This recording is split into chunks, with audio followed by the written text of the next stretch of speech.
But I was not worried. जिसका कोई हल ही नहीं है उसके बारे में चिंता क्यों करनी? Why worry about that?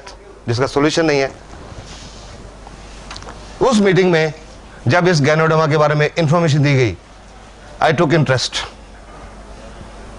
इसके बारे में बहुत पढ़ा। बिना जानकारी हासिल किए हुए मैंने ये, can you give me those capsules?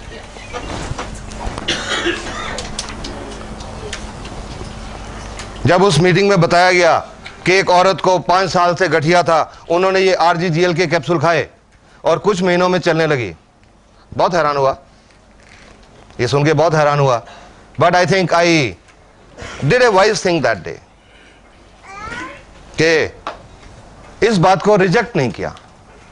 Normally क्या देखते हैं एलोपैथिक लोग, कुछ आज इतना एक्सपीरियंस हो गया उसके बावजूद एलोपैथिक डॉक्टर्स हर्बल में विश्वास नहीं करते।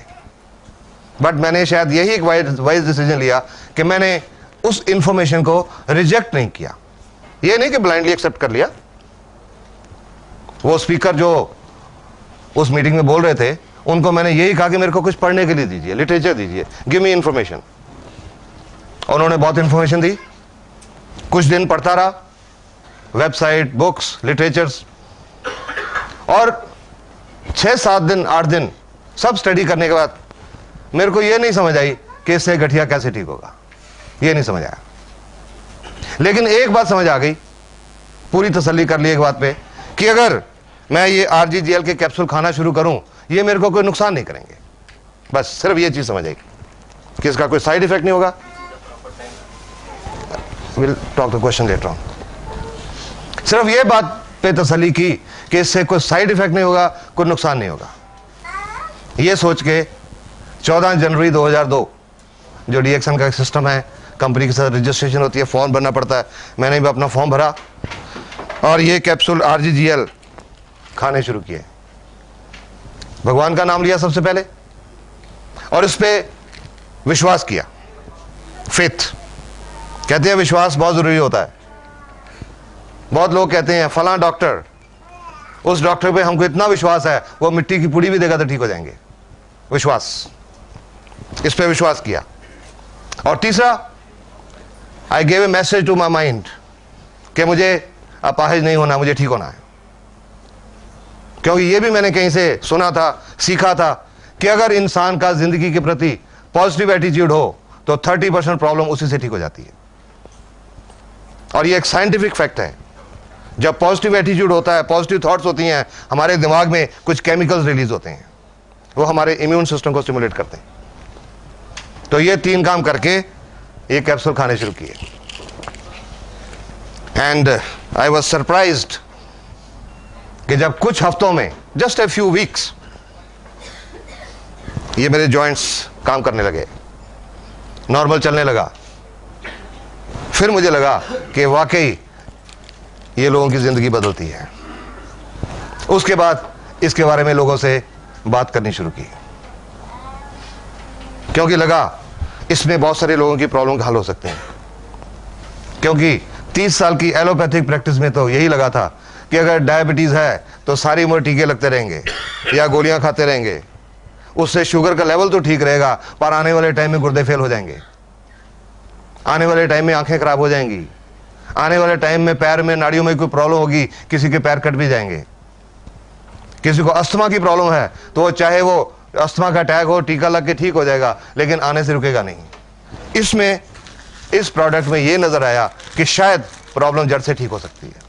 उस समय तो ये था शायद, क्योंकि उस समय मेरे सामने मेरा अपना ही रिजल्ट था और कोई रिजल्ट नहीं था। तो लोगों से मैंने बोलना शुरू किया। पेशेंट तो मेरे पास आते ही थे, क्रॉनिक पेशेंट्स। उनको बोलना शुरू किया कि आपको शुगर है, डायबिटीज है, ये RGGL खाओ। आपको हार्ट की प्रॉब्लम है, RGGL खाओ। गुर्दे की प्रॉब्लम है, RGGL खाओ। चमड़ी की प्रॉब्लम है, RGGL खाओ। गठिया है, RGGL खाओ।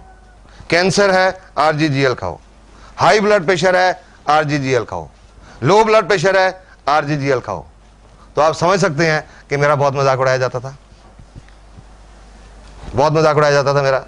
बहुत लोग ताने देते थे मेरे को, और कई तो मेरे दोस्त डॉक्टर्स उन्होंने तो मेरे को ये भी कह दिया कि यार पुराना हम सुनते हैं आदमी सठिया जाता है, पर अभी तो तुम्हारी वो उम्र हुई नहीं। ये कैसी बहकी बहकी बातें करने लग गए कि एक ही प्रोडक्ट सब कुछ ठीक कर सकती है, एक ही दवाई सब कुछ ठीक कर सकती है। तो मैं उनको यही बात बोलता था कि आपके समझने में यही कमी है कि ये दवाई है, ये दवाई नहीं है। सिर्फ ये समझने की जरूरत है कि ये दवाई नहीं है। धीरे धीरे लोगों ने विश्वास करना शुरू किया,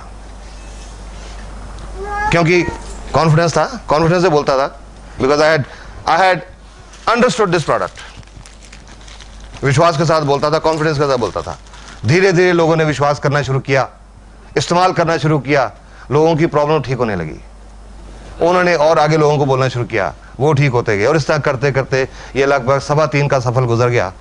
और इन 3.25 सालों में जो सेटिस्फेक्शन मिली है, प्रोफेशनल सेटिस्फेक्शन, वो पहले 30 साल में नहीं मिली थी। I am saying this with confidence. अभी जस्ट अबाउट 1.5 months बैक, 1.5 महीना पहले, हरियाणा में एक जगह है असंध, वहां से एक पेशेंट आया मेरे पास, लगभग 41-42 साल का आदमी। उनको क्या प्रॉब्लम थी? पिछले लगभग 12-13 साल से बाईं टांग में खून की नाड़ी ब्लॉक थी। इसको मेडिकल भाषा में बोलते हैं, if the any doctors are here, deep venous thrombosis, DVT, लगभग 11-12 साल से। और उसकी वजह से अल्सर्स हो जाते हैं, वीनस अल्सर्स। उस आदमी को पैर में, टांग में जख्म हो गए 1996 में, 1996। टांग के एक तो लोअर लेग फ्रंट में एक जख्म हुआ, और टखने के अंदर की साइड में, बाहर की साइड पे 3 जख्म हो गए। पहले लोकल उसके आसपास के छोटे मोटे डॉक्टरों की ट्रीटमेंट चलती रही, फिर डिस्ट्रिक्ट हॉस्पिटल में गए, रोहतक मेडिकल कॉलेज में गए, ऑल इंडिया इंस्टीट्यूट दिल्ली में आए, पीजीआई चंडीगढ़ में गए। 9 साल तक उन अल्सर्स का ट्रीटमेंट होता रहा, पर वो अल्सर बढ़ता चला गया। और अभी जनवरी में 2 महीने पहले उनको बोला गया था एम्पुटेशन करनी पड़ेगी, टांग काटनी पड़ेगी, और वो कटवाने को तैयार हो गए कि 9 साल से तो देख रहे हैं कोई हल नहीं हो रहा। एम्पुटेशन के लिए तैयार हो गए। फरवरी में उनकी एम्पुटेशन होनी थी। उनके एक रिश्तेदार हैं, पटियाला में रहते, एक डॉक्टर हैं, वो भी मेडिकल ऑफिसर है पंजाब में, मेरे को जानते हैं, दोस्त हैं। उन्होंने उनको बोला कि टांग कटवाने से पहले एक बार आप पटियाला आ जाओ, जस्ट कम वंस। वो मेरे पास आए 1.5 महीना पहले, और जब उनकी जो पट्टियां बंधी हुई थी, जो पट्टियां खोली, जो टांग के नीचे जख्म था लगभग 3-3.5 इंच का, उसमें हड्डी नजर आ रही थी, कोई टिश्यू नहीं था। Tibia was clearly visible, no tissue, बिल्कुल मांस नहीं था उसमें। और टखने की अंदर की साइड में, बाहर की साइड में nerves and tendons are visible, नाड़ियां नजर आ रही थी, कोई टिश्यू नहीं था। जब पट्टी खोली तो वो मेरे से पूछने लगे, वो डॉक्टर, हाँ जी इसका क्या हो सकता है? आई टोल्ड हिम, 1 मिनट रुको। मैं घर गया, पहले जाके अपना कैमरा उठा के लाया, फोटो ली उनकी। वो डॉक्टर साहब नाराज हो गए कि मैं तो आपको मरीज देखने के लाया हूं और आप अपनी फोटोग्राफी शुरू कर दी, क्योंकि उनको पता था कि फोटोग्राफी मेरी हॉबी है। क्या आपने फोटोग्राफी शुरू कर दी? मैंने कहा नहीं, ये बात नहीं है, ये बात ये है कि हम कॉन्फिडेंट ये ठीक हो जाएगा, और जब ये ठीक हो जाएगा, चमड़ी बिल्कुल नॉर्मल आ जाएगी, और लोगों को बताएंगे ऐसी हालत थी, लोग विश्वास नहीं करेंगे, इसलिए फोटो ली। और उसके बाद उनकी ड्रेसिंग की, ये आरजी का कैप्सूल, ये खोल के इसके 5-6 कैप्सूल, उसके ऊपर पाउडर डाला जख्मों के ऊपर, और उनको खाने के लिए, दोनों कैप्सूल खाने के लिए भी बताया, और उनको बोला कि मेरे को 15 दिन के बाद आके दिखा के जाइएगा, ये रोज इस तरह से ड्रेसिंग करिए, इसके साथ ड्रेसिंग करिए रोज। 15 दिन के बाद वो आए, उनका तीनों जख्मों में टिश्यू लगभग 25% ग्रो हो गया था इन 15 डेज। फिर से ड्रेसिंग की, और उनको बोला इसके साथ ड्रेसिंग जारी रखो, no antibiotics, I stopped all antibiotics, only एक सेप्टेलिन टैबलेट होती है ना हिमालय ड्रग कंपनी की, सिर्फ वो दी, सब एंटीबायोटिक सारे बंद करी। He had been taking so many strong antibiotics.